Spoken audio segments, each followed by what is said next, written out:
Bet365 sponsors the 59th Minute FPL podcast, and they stream over 150,000 live sporting events every year, connecting you to every game that matters. Bet365 offers a wide range of markets, including first, last or anytime goal scorers. Download the app and see for yourself why it's the world's favourite online betting company. And with the Bet365 Bet Builder, you can create personalised bets and calculate the odds for any football match right there in your hands. Their app lets you watch thousands of games live, but if you can't watch it for any reason, you can stay in touch with instant match updates. Bet365 is the world's favourite online sport betting company. The app can be downloaded from Google Play and Apple App Store. Over 18s only. Please gamble responsibly. Hi folks, welcome to another episode of the 59th Minute FPL podcast, which is brought to you by The Athletic. I'm Mark McGettigan. You can find me on Twitter at FPL General. It's Christmas week and it's a busy one for us FPL managers with 2 game weeks crunched together this weekend. The Game Week 15 deadline is Saturday morning, 11 AM UK time, followed by the Game Week 16 deadline on Monday afternoon at 1:30 PM. Because there's no time to record a podcast between those 2 game weeks, this episode will preview both. Then I'll record a new episode in the middle of next week to preview Game Week 17. That one will most likely be released on Thursday, December 31st. There's EFL Cup quarterfinals this week with Newcastle, Arsenal, Man City, Tottenham, Everton and Manchester United all in action, so be patient with your Game Week 15 transfers if you can. The main headlines from Game Week 14: Mohamed Salah managed to score 16 points from the bench. Kevin De Bruyne disappointed again, scoring just 5 points. Dominic Calvert-Lewin picked up his 3rd assist on the bounce. Callum Wilson punished the non-believers yet again. Kane and Son disappointed as Vardy and co beat Spurs 2-0. Bruno Fernandes rewarded captainers with 34 points as Manchester United put 6 past Illan Meslier in the Leeds goal. Jack Grealish posted another 10-pointer, getting 2 assists against West Brom. And the most owned defender in the game, Ben Chilwell, picked up an injury in Chelsea's 3-0 win over West Ham. If you are not yet an Athletic subscriber, visit theathletic.com/FPL pod to take advantage of the Christmas sign-up offer, where you can gift someone a subscription this week. If you're panicking like me last minute about Christmas presents, you'll get ad-free versions of this podcast on the Athletic app. It was a fantastic week for the 59th Minute Club in Game Week 14. My Twitter notifications were going crazy over the last couple of days. We've got no less than 4 new members to the club. 3 defenders. Luke Shaw from Manchester United got a 1-pointer. Timothy Castagna making his return to the Leicester starting 11. He, very frustratingly for any owners out there, was taken off 59 minutes. Just missed out on the clean sheet points by 1 minute. And at Wolves had 2 members to the club this week. Rayan Ait-Nouri was taken off in the 59th minute. He had conceded 2 goals as well, so it was a 0-pointer for Ait-Nouri. And his teammate Owen Otasawi, he's 0.0% owned in the game, and he also got 0 points in Game Week 15 because he picked up a yellow card. So welcome the 4 new members to the club. Hopefully there'll be plenty more over the Christmas period. A quick review of Game Week 14. I banked my transfer going into the game week, so I've got 2 frees now for the Boxing Day fixtures before I wildcard in Game Week 16. Scored 85 points, so very healthy points tally in Game Week 14. Green arrow from 49k to 30k, so overall very, very happy with how this season is going. The good and the bad. The good, first of all, captain Bruno for 34 points. That was very enjoyable watching that Leeds game. Mohamed Salah, 16 points from the bench. I got a nice slice of luck this week as well. I started Jamal Lewis, but he didn't feature for Newcastle, so I got James Justin off the bench for an 8-pointer. Did not expect Justin to do well in that Spurs game. That's why he was on the bench in the first place. But nice slice of luck to get him coming in as first sub. Charlie Taylor, nice assist in that Burnley game. Shame he couldn't keep the clean sheet, but I'm not going to complain about getting an assist from Charlie. Martinez, my goalkeeper, 6 points. I think he got 8 points last week, so it's a very nice feeling to actually be getting some points now from that goalkeeper position. De Bruyne, 5 points, not great, but it's not a blank either. And Calvert-Lewin also frustrating to see him get a yellow card when he was taken off. but 4 points, I always say, is much better than 2 points. The bad this week, Chilwell injury. Not much you can do about that. I was out for a walk and I was coming home to sit down and watch the Chelsea game. I stayed out walking too long and I switched on the TV about 8:10 to watch Chilwell, and I seen Emerson Palmieri going up the touchline. I was like, what the hell's happened here? Because I knew Chilwell was in the starting 11. So that was disappointing. So he'll probably have to go this week. Heung-min Son, just 2 points. Bamford, 2 points. Bamford frustrating because, like always, Leeds had plenty of chances in that game. Bamford himself had one particular very good chance, which he put wide with his right foot. So frustrating blank there, but he's probably going to stay for the long term anyway, given his price. Ollie Watkins, what can I say about this guy? Anyone who's with me and has owned him for the last couple of weeks, how frustrating has it been? Missed penalties, couple of VAR goals, really close decisions. So very, very frustrating. But again, he'll probably get one more week before the wild card and then I'll let him go. So overall, another very good game week. Hopefully I can keep this momentum going now. Watch list updates. Players removed from the watch list this week. Most of them are injury related. Lamptey is gone. Just can't rely on him at the moment in terms of fitness. The same goes for Danny Ings, who picked up an injury. He's gone from the watch list. So it'll probably be Che Adams, who's in my thoughts for my wildcard game week 16, rather than Danny Ings. Probably would have been the case anyway because of financial reasons. Ings is a lot more expensive. Cavallero at Fulham picked up an injury in the warm-up at the weekend, so he's gone as well.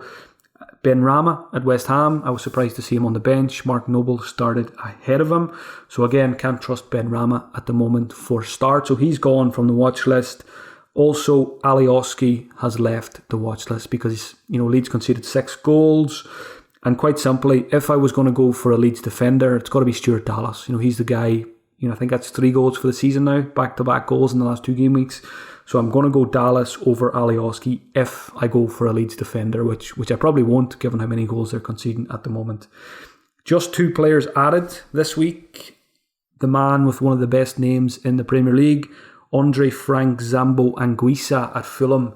He's only 4.5 million, and I've been very impressed by this guy this season. I think he's possibly the best 4.5 million midfielder in the game, over the likes of Bissouma and Romeu.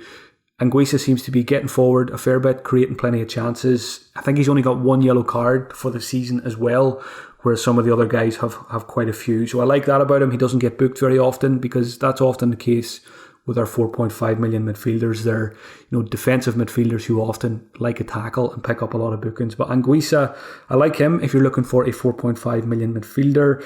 Also added this week, Anthony Martial at Manchester United. He's 8.7 million. He got 3 assists against Leeds and he should have scored a few goals too. He had a couple of very good chances in that game that he should have put away. Over the last 2 game weeks, Martial has scored 22 points, so very healthy numbers there. One player I'm going to mention before I leave the watch list section is Rafinha. Last week when I recorded the podcast, I hadn't watched the highlights yet from the Leeds game. I just seen the score. I think they scored 5. Rafinha had no goals, no assists and a yellow card, so I instantly removed him from my watch list. Then I went the next day and I watched the highlights of the Leeds game and I added Rafinha straight back to the watch list. I think that shows you the importance of the eye test. If you look at the results of the game, maybe without looking at the stats from the game and stuff like that, it's very simple just to get lose interest in a player. But watching those highlights, Rafinha looked really good. Looked at his stats then and they were also really good from that game. So added him to the watch list and then it was no surprise to see him get 2 assists against Manchester United. So Rafinha is very much in my thoughts for game week 16 wildcard. 10 of the best Twitter questions now. Thanks as always to everyone who sent them in last night. First one came in from Paul Cathcart. Those like you with De Bruyne, Salah, Son and Bruno in midfield, what priority order do you rank for keeping with a view to the double game week? Paul says he can't keep them all to improve the rest of his squad come double game week, even with a wild card, if he wants to get the likes of Robertson, Vardy and other better options. So KDB, Salah, Son and Bruno, how do I rank them with double game week 19 in mind? I think it's easy. Salah and Bruno are must-haves at the moment. You keep those 2. They've both got a double game week. No reason to sell them whatsoever. Probably 2 of the best players in FPL at the moment. So then it comes to KDB versus Son. Or you could even, decide you want to go without either of them. At the moment, I've had Son for quite a few weeks and I'm pretty sure he's going to survive my wildcard, even though he only has a single game in Game Week 19. Obviously, I'm going to stick to my plan. I'm going to wildcard 16, free hit 18, and then bench boost 19. But I don't mind keeping players like Son, even though they've only got one game in Game Week 19, because he can easily outscore those players who have 2 games. So for me, at the moment, I still rate Son a little bit higher than De Bruyne, simply because he's a goal scorer. He scored 11, 12 goals this season. De Bruyne still hasn't scored from open play, so it's very much reliant on penalties and assists from De Bruyne. City are not scoring many, so I think at the moment all the signs are pointing towards, if you're going to lose one of these 4, it's got to be De Bruyne. I think a lot of people are going to sell him. His ownership is not scarily high either, so even if you do sell him and he does well, it's not going to hurt you as much as it might have done maybe last season when he was extremely highly owned. So for me, Salah and Bruno will be going nowhere. Son is very likely to stay in my squad long term as well. And I don't think Kevin De Bruyne will survive the wildcard cull. Question from FPL Robbo. Is the new information about double game week 26 and blank game week 29 changing your chip strategy? So quite simply, no. So I should say, what is the new information first of all? So there was an unexpected announcement this week that the EFL Cup final has been moved. That was due to be in Game Week 26. It's now moved to Game Week 33. So that does slightly affect the FPL fixtures. What it means simply is double Game Week 26 is now going to be a bigger double game week than we expected, slightly bigger. It's still looking likely that Game Week 19 will be the biggest double game week of the season.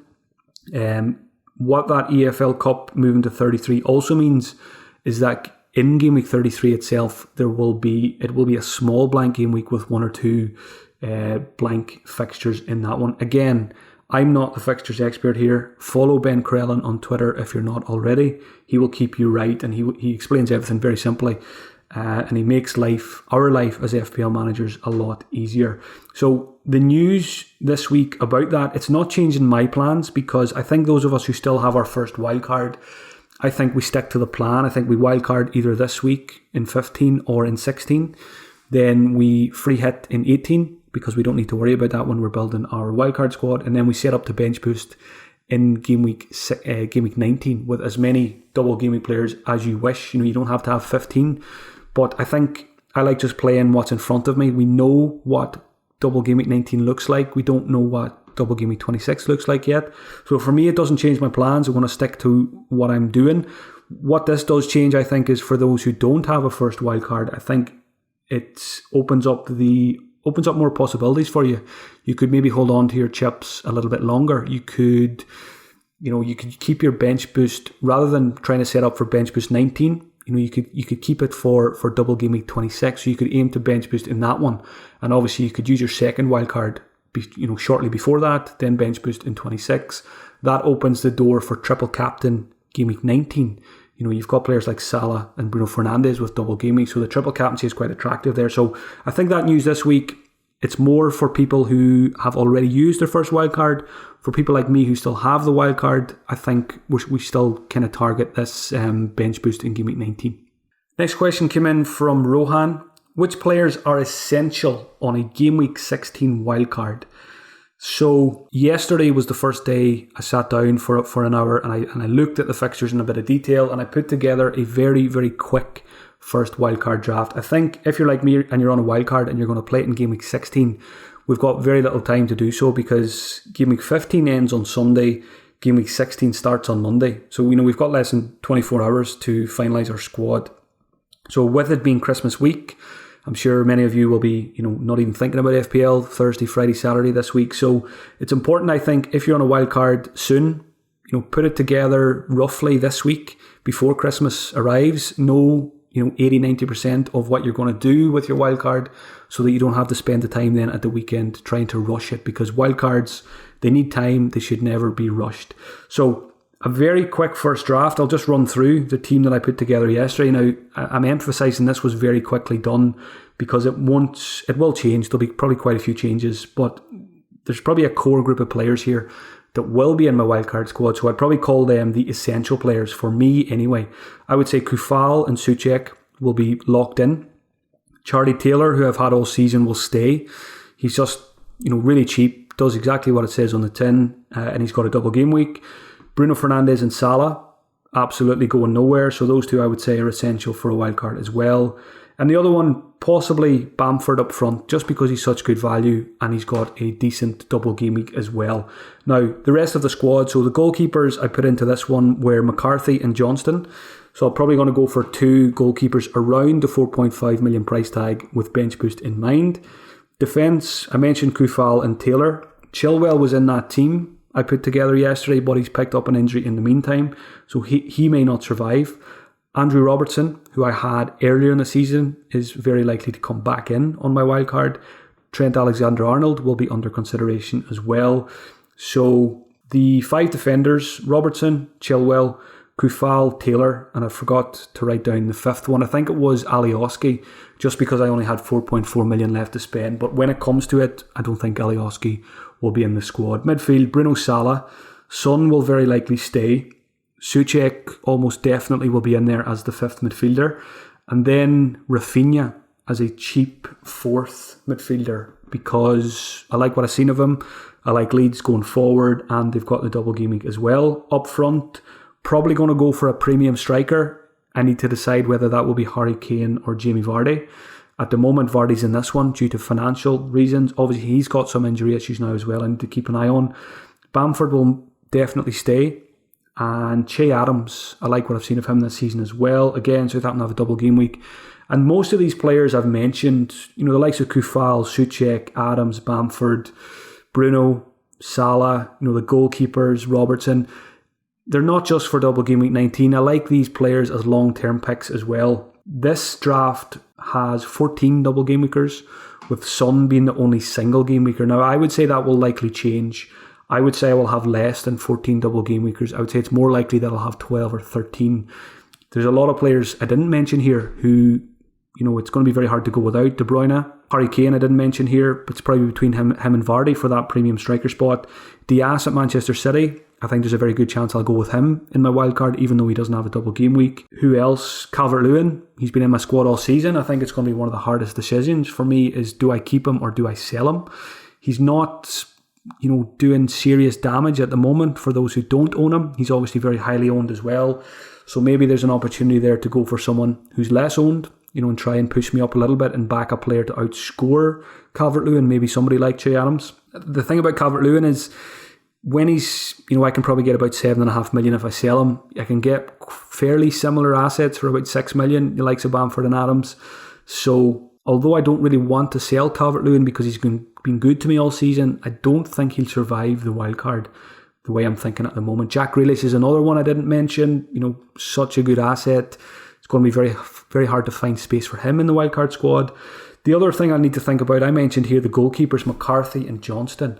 Now, I brought in Martinez 2 weeks ago and he's been great for me. So why don't I just keep him for the rest of the season as my number one choice goalkeeper? Maybe get someone like McCarthy or Johnston in for, to go alongside him on the bench boost.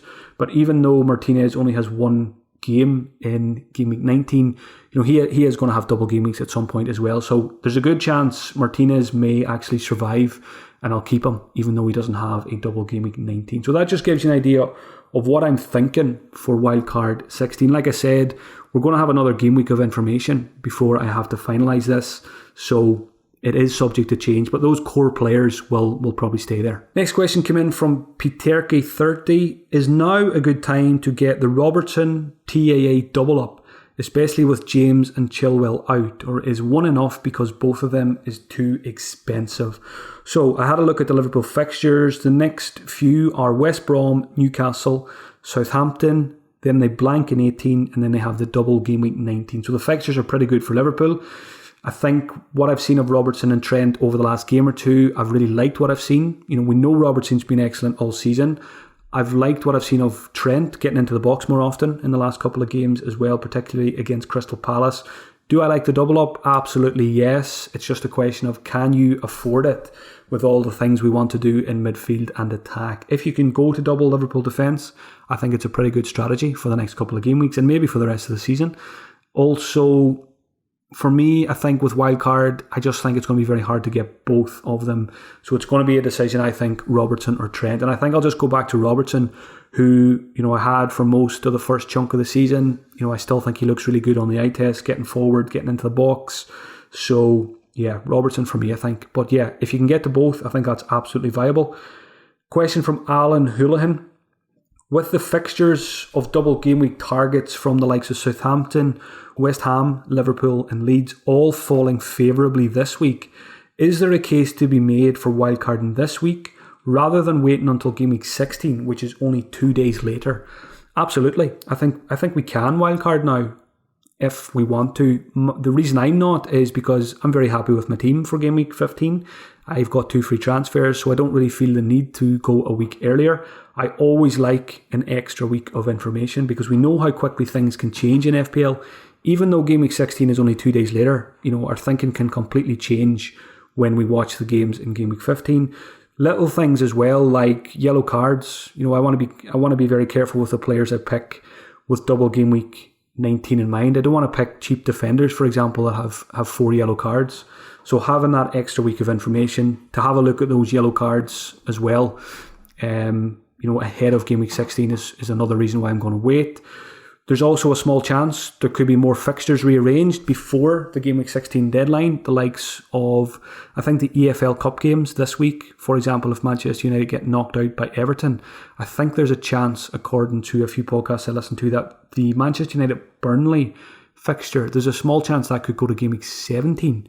So again, but we might know that before game week 15 anyway, so that might be irrelevant. But again, there's lots of little things that can change. COVID's always there in the background as well. So I think just, if you're happy with your squad for 15, wait until 16 for your wildcard. If you don't like your team for 15 and you think there's an opportunity there to get ahead a little bit of us wildcarders in 16, there's nothing stopping you really from going in game week 15 with the wildcard. Question from Mikey U. Who are the best 1 week punts for those on wildcard game week 16? So I've gone through the fixtures for game week 15 and I've picked out a few differential options. Aston Villa play Crystal Palace, El Ghazi or Traore are differential options. The worry there is Ross Barkley is likely to come back in, so it could be El Ghazi or Traore who miss out. But again, Barkley could just be on the bench because those two guys are playing pretty well the last couple of games. Lookman against Southampton is an option. I think Theo Walcott is a punt of all punts. He's a player you don't ever really want to own in FPL these days. But for nostalgic reasons, maybe a Boxing Day punt on Theo Walcott against Fulham. You only need to own him for 1 week. You can wildcard him out then. Pulisic, again, these are all players I don't really want to own long term, but I would be happy to own them just for 1 game week. Pulisic against Arsenal. You could buy a ticket to the Manchester City midfielder lottery against Newcastle. Richarlison against Sheffield United. You could buy a Leeds midfielder, Rafinha, Klitsch, Harrison. Take your pick for a 1 week punt against Burnley. Jared Bowen at West Ham. Welbeck at Brighton. And Firmino, who's playing very, very well. He's got a very good fixture against West Brom. Again, I wouldn't want to have Firmino long term, but I'd happily own him for the West Brom fixture. So there's a few options for you to consider. Question from FT LOL podcast. If you are free hitting in game week 18, who are the top 5 players to get? So when it comes to free hit 18, who will be the first 5 players on my free hit? Kane and Son against Aston Villa and 3 City. I think it's pretty simple. The first 5 picks are pretty easy. You get 3 City players, City play Brighton, and you get Son and Kane. So it'll be De Bruyne, Diaz, and then 1 more. Now you have to decide, do you go after the clean sheet and the safety of a start? Do you get Ederson? Or take a chance on a Cancelo or a Walker? Or do you go for a Mahrez type or an Aguero type if he's fit and firing by then? So yeah, 3 City players, Son and Kane will make up 5 of my 11 on the free hit 18. Next one from Callum Gallagher. Best Chilwell replacements. So yeah, I think we need to wait for an update end of the week on Chilwell. It didn't look good rolling that ankle. It looked pretty nasty, so I'd be surprised if he was back for the weekend. I think he's having a scan today, which is Tuesday, so hopefully we will have more information on him. It looks like we'll be forced to sell him. Who are the best replacements? If you've got cash, go straight to Robertson or Trent. Pretty simple. If you don't have cash, and if you're thinking ahead to double game week 19, I like the West Ham guys. Kufal Or if you want to spend a little bit extra, Aaron Cresswell is a very good option as well. Diaz is another one. Manchester City, I would go straight from Chilwell to Diaz. I wouldn't even think twice about that one. Eric Dyer is another option to consider as well, thinking a bit longer term. FPL Boogle, what is the maximum number of single game week players you would recommend holding on to for double game week 19? So I think this depends whether you have your first wildcard or you don't. If you have your first wildcard, I would want to have probably a minimum of 10 players who have a double game week. So that would leave 5 players with a single game week. Now, like I said, you don't need to have 15 double game weekers. I think I'm most likely to have 12 or 13. I'm pretty sure Son will survive. I might change my mind on De Bruyne. Harry Kane might come in instead of Vardy. Diaz might come in, even though he's only got a single game week. So I'm looking at probably 12 or 13 double game weekers. But I think if you've got a wild card, you'd want to have 10, I think, who've got 2 games as a minimum. If you don't have a wild card and you're just building slowly towards it, I think if you can get yourself to 7 or 8 players who have a double game week, I think that's absolutely fine. Don't stress too much over these double game weeks and blank game weeks. They're very often a disappointment. It's the most important thing in FPL is to be consistent over 38 game weeks. We always get overexcited. We overthink when it comes to double game weeks and blank game weeks. Don't worry about them too much. Don't stress over the chips. The chips are not worth much either in the grand scheme of things. We score usually 2,300 or 2,400 points over the course of a season for our teams. The chips, if you can get 20 points from each chip, you're doing well. So think of the bigger picture. Don't stress too much over this planning and these chips. Final question for this week from FPL Universe. Which one is better, Robertson or Grealish? This is a tough question. I've seen quite a few people kind of comparing these two players this week. Who would you rather own long term? Robertson at 7.2 million or Grealish at 7.8? Ideally, you'd probably want to have both of them. But again, double game weeks and all that on the horizon, it's quite hard probably to have both of these players. My gut instinct is Grealish. I think he's just having a very, very good season. Creating chances, scoring goals. He's the talisman at Aston Villa. I love Robertson as a pick as well. I would rather have both of them, but if I was forced to choose between these two, own one of these players from now until the end of the season, I think I would go for Jack Grealish, just the way he's playing this season. A look at captaincy now for the next 2 game weeks, so game week 15 and game week 16. Game week 15, first of all, I think it's probably one of the easiest captaincy decisions of the season if you own Mohamed Salah. He didn't start last week, so surely he starts this week. West Brom at home, doesn't get much better than that in terms of fixtures. Mohamed Salah will be my captain for game week 15. Kevin De Bruyne, if you own him, is tempting as well, even though he's been disappointing. Home to Newcastle, really good fixture there. City could really get into gear in terms of goals in that one. So De Bruyne will probably be my vice captain. Other options, Kane and Son are away to Wolves. Do I like that for captaincy? Not really. I always back Wolves to defend pretty well. Manchester United are away to Leicester, so I don't love Bruno in that one either. So yeah, for me, I think it's between Salah and KDB this week. And if you own Salah, I think, best player in the game at the moment. I don't think you overthink it. Looking ahead to game week 16, captaincy. Again, Salah, good option. He's away to Newcastle. If he does well against West Brom, I think I'll probably just leave it on him for the Newcastle game as well. Kane and Son are very good options in game week 16. They are at home to Fulham. So depending on which one, or maybe I'll get both of them on my game week 16 wildcard, I will have them as options for captaincy as well. Other fixtures, Bruno plays Wolves. Again, much like Spurs playing Wolves, I never feel confident captain a player against Wolves because they're a good defensive side.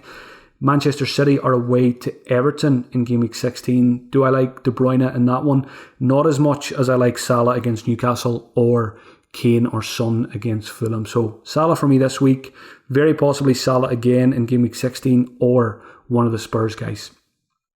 What am I going to do with my transfers this week? I've got 2 free transfers. I could take a few attacking punts, but I'm very happy with my front 7. So I've got Bruno, Salah, KDB and Son. Not going to sell any of those guys. I've got Calvert-Lewin, Bamford and Watkins up front. They've all got good fixtures. Watkins has been disappointing, but Crystal Palace at home, I'm not going to sell him before that one. So as much as I would like to take a few exciting 1 week punts like the ones I mentioned earlier, it's going to be probably a pretty boring couple of transfers for me, which suits my style of play anyway. I've got issues in defence now. I've got Chilwell injured. Lewis didn't play last week, and he's got Manchester City away this week. Charlie Taylor has got Leeds away, so I don't want to start him in that one. James Justin plays Manchester United. Tough fixture there as well. Kyle Walker-Peters has probably got the best fixture of all my defenders, but it's still an away trip to Fulham, who've been good recently. So basically my defence is my weak area this week. Rather than do something exciting in attack, I'm just going to shore up my defence, make myself stronger for Game Week 15. So 2 free transfers, most likely. If Chilwell's ruled out, I'll keep it simple. I'll get rid of Chilwell and I'll get Diaz from Manchester City for that Newcastle game. Should be a clean sheet and hopefully a few bonus like last week. And then I'll get rid of Lewis for most likely Kufal, who plays Brighton at home. So good chance of a clean sheet there. I also want him on a wild card anyway. So if I get him now, I can probably save 0.1 million before getting him at the weekend. So that will leave me with Chilwell, Kufal and Walker-Peters as my back 3 this week. The other option, I've got 0.0 million in the bank, so I could end up getting priced out and I may need to go for someone else other than Kufal. Dallas is another option. Let's say Kufal goes up in price. I could go for Dallas just for 1 week because he's got Burnley at home. Pretty sure I probably won't make any moves until Friday night or Saturday morning, just to have as much information as possible as always. Thanks for taking the time to listen. I hope you found this episode useful. If you'd like to hear more from me this week, check out patreon.com/FPL General. I'll be back next Thursday to preview Game Week 17.